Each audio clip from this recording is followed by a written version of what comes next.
After buying the Nintendo Switch in 2018, I found myself diving into the Nintendo's retro catalog with the Nintendo 64, and I was excited to buy it. I actually never grew up with the Nintendo 64 as a kid, but I remember putting that cartridge in the console and just remember that feeling, whether it was at a friend's house, family's house, whatever the case is. And I wanted to get one, and so I did. And I remember in 2019, I played my first ever Nintendo 64 game and my first ever Zelda game as well, Ocarina of Time. And I remember enjoying myself with that game and during that time very vividly. A little later, I actually ended up buying the Nintendo 64 Pikachu version, and I absolutely love this console. It's an S tier for me. It is one of the greatest console designs. I love it. But I kind of lost my joy from the Nintendo 64. It kind of lost its luster, its retro nostalgia luster for me, and I would go back to it and play a few games and just really not enjoying my time. And so the vision kind of faded. And in this video, I kind of want to dive into why I might feel that way. And there's a few reasons why I am not really in love with the Nintendo 64 as much as I used to be. So let's talk about it.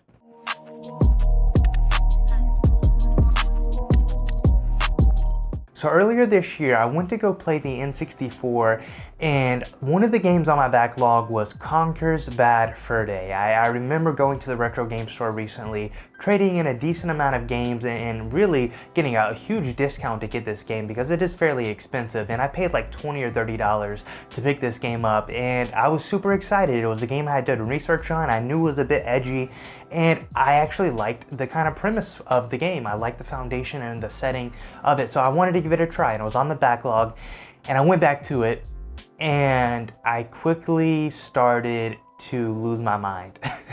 Like honestly, I started to question what is going on here. And what I mean by that, I remember I was streaming on Twitch and I was playing Conker's Bad Fur Day, and there was this ledge and really multiple ledges and platforms that you kind of had to get over to, and it took me legitimately 45 minutes to just get over this platform and to progress within the story. Keep in mind, it was in the first 10 to 15 minutes of the game. I didn't progress anywhere, and I go ahead and blame it on the controls. Is there a level of skill there as well? Sure. But when it came to the controls, this is not just unique to Conker's Bad Fur Day when I played it. There were so many games that I went back to and just had a hard time getting into because of the controls. Whether it was the camera controls or just the controls being so loose and it just being finicky. I remember the controls always being finicky. Tying that with the controller, I am not the biggest fan of the controller design when it comes to ergonomics, right? It's a classic Nintendo 64 look when it comes to the controller, and I like it when you just look at it. But when it comes to actual playability, I found the controller not being comfortable and kind of being bad, right? The joystick is known for being loose and having to be replaced and just going out. There's so many games that don't even really use that D-pad that's on the left, and so you're having an interesting placement when it comes to the controller, and that along with the controls, I'll be honest with you, it's hard for me to get into, right? If the controls are bad, if the controller is not comfortable, what am I supposed to do, right? You know, that's right along with the gameplay, and it's hard for me to enjoy these games if the controls are not good. Again, talk about Donkey Kong 64, Banjo-Kazooie, and you know, and it's funny too because I don't even remember the controls being that bad when I played Ocarina of Time, and I would say from my memory, they were definitely manageable. I would still argue that the controls are not that good, but when it comes to Ocarina of Time, the controls were okay. I ended up actually beating the game, so they were actually manageable. And I remember them being a little tight, so that's a good thing. But overall, I find myself with these Nintendo 64 games, and the playability is just really hard for me. Honestly, it's really hard. And to go alongside of that, the graphics. The graphics are just something that I thought I could get into, right? I'm not one of those who only play modern games and older games, the graphics suck and you can't play them and blah, blah, blah, right? I appreciate the older graphics, I appreciate these older retro games. However, there is a cutoff point for me. Like the SNES was kind of the cutoff point for me when it comes to graphics. And you know, any games later than that, I didn't really enjoy myself because of the graphics. And I thought N64 was kind of the cutoff point now because when I go back and play these games, the graphics don't hold up. I'm sorry, they just do not look that good, and they do hinder me getting into that game, me playing that game. A lot of times I actually kind of get motion sickness when I play these Nintendo 64 games, and I get a migraine. That is not a good thing. That, you know, maybe it's just unique to me, but it is very hard for me to play the game and even look at the game sometimes.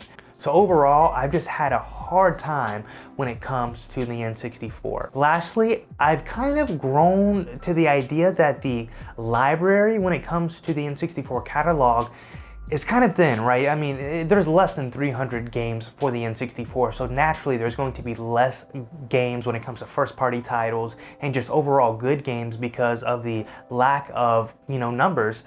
But, you know, and don't get me wrong, right? The N64 has a solid lineup for what it does have, but once you move past the first 5 classic games, right? Donkey Kong 64, Ocarina of Time, Majora's Mask, Super Mario 64, you can even throw Banjo-Kazooie in there. The issue is, even with these solid titles, a lot of these games, they're collectathons, right? You know, you got Banjo-Kazooie, Donkey Kong 64, name a few others. They're just collectathons, and that is just not for me. Again, if you like those kind of games, those are for you and you love them. But I've kind of just lost interest in the games that are on the N64. I mean, I keep a running catalog of games that I actually want to purchase, so a wish list of all the consoles that I have. And usually I don't have a hard time finding games that I actually want, but for the N64, there's only a handful that I actually am interested in actually getting. One of them being Paper Mario, you know, the original Paper Mario. I'm actually really interested in getting, and I think that is one that actually probably does still hold up. Another one is Kirby Crystal Shards, you know, a Kirby game I'm really getting into lately, and I do want to check that game out. I've looked at some gameplay online, and it's something that I could see myself playing, but that's only 2. And again, I played Ocarina of Time, I have Conker's Bad Fur Day, I have Donkey Kong 64, Banjo-Kazooie, but I have no interest in playing them. Again, collectathons, and they're just not for me when it comes to controls and the gameplay and the graphics. They just don't hold up for me in my opinion. All that, you got the gameplay, graphics, controls, and the lack of library, and I find myself having a hard time wanting to go back to the console. I hate to say it, I truly do. And again, this might be subjective to me, but I think a lot of what I'm saying, many could relate to, because it's stuff that I've heard in the past before as well.